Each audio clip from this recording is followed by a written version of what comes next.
Hello. The article I chose for this video was called The Importance of Nonverbal Communication.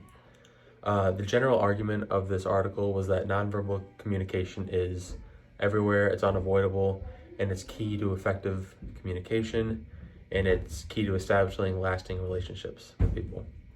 A couple of the major sections of this article were first, it showed off the categories of nonverbal communication.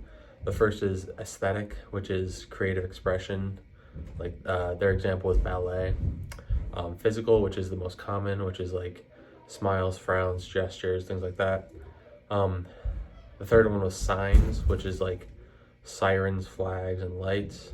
And the fourth was symbols, which are things used to build self-esteem, like jewelry, cars, and clothing. Another big section was it showed off the effects of nonverbal communication.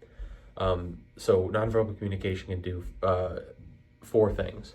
It can either repeat the message of the verbal communication, it can contradict what you were saying, it can substitute for a verbal message, or it can add to the meaning of the verbal message. The next section was, it showed off the importance of nonverbal communication. First was posture. It affects how people perceive you. And then it showed off the importance in the workplace, because effective communication, it needs nonverbal communication. And effective communication in the workplace, it streamlines business and makes everything go more smoothly.